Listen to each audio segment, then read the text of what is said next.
Time for Snowball to read Brief History of the Empire, Volume 3. Just ignore that stolen label. A Brief History of the Empire, Part 3 by Stronach K. Tholge, the Third Imperial Historian.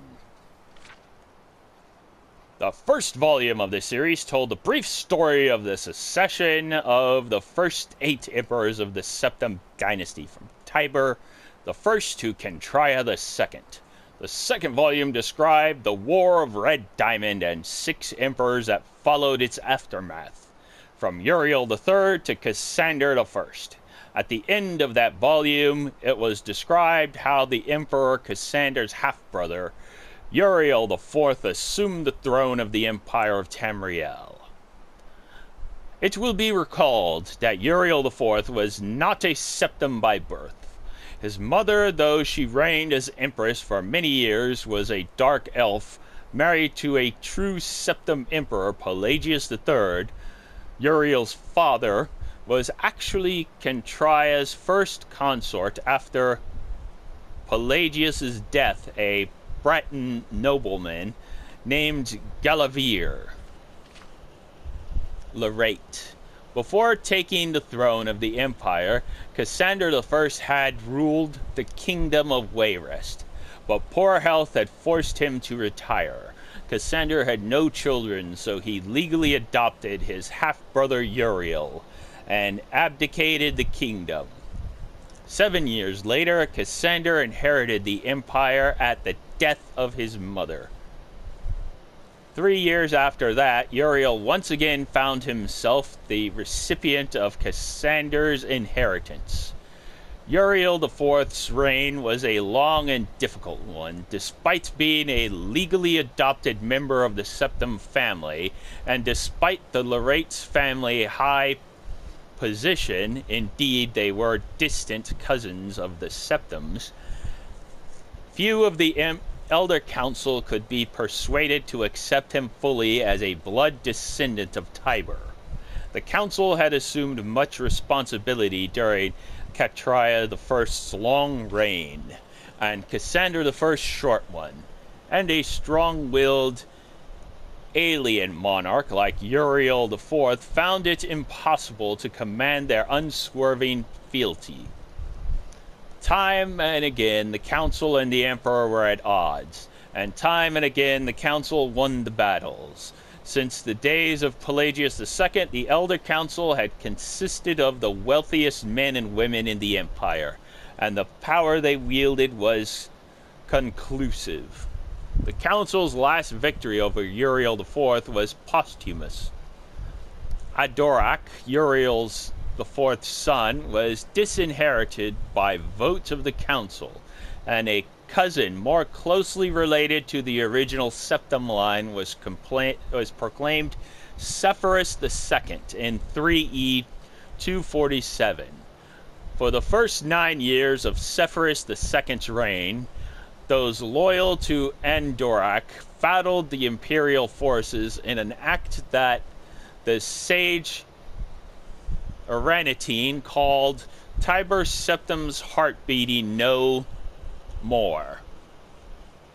The council granted Andorak the high rock kingdom of Shornhelm to end the war, and Andorak's descendants still rule there. By and large, Sepphoris II had foes that demanded more of his attention than Andorak. From out of a Cimmerian nightmare. In the words of Aranitine, a man who called himself the Cameran usurper led an army of Daedra and undead warriors on a rampage through Valenwood, conquering kingdom after kingdom.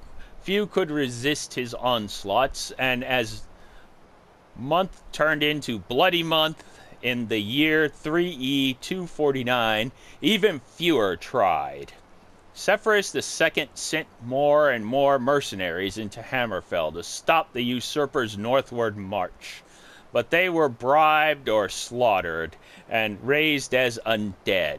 The story of the Cameron usurper deserves a book of its own. It is recommended that the reader find Palix Ilthers, The Fall of the Usurper for more detail. In short, however, the destruction of the forces of the usurper had little to do with the efforts of the emperor. The result was a great regional victory and an increase in hostility towards the seemingly ineffectuous empire.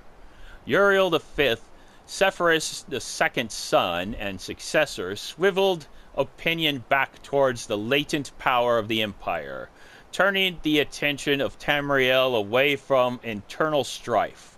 Uriel V embarked on a series of investigations, beginning almost from the moment he took the throne in 3E 268.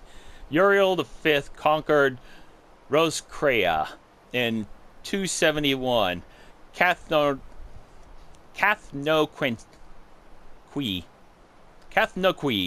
in 276, Yensala in 279, and Isranit in 284. In 3E 288, he embarked on his most ambitious enterprise, the invasion of the continent kingdom of Akavir. This ultimately proved a failure, for 2 years later, Uriel V was killed in Akavir on the battlefield of Ionith. Nevertheless, Uriel V holds a reputation second only to Tiber as one of the two great warrior emperors of Tamriel. The last four emperors, beginning with Uriel V's infant son, are described in the fourth and final volume of the series. Stay tuned for that as Snowball reads The Brief History of the Empire. Not so brief. Have a good day. Bye-bye.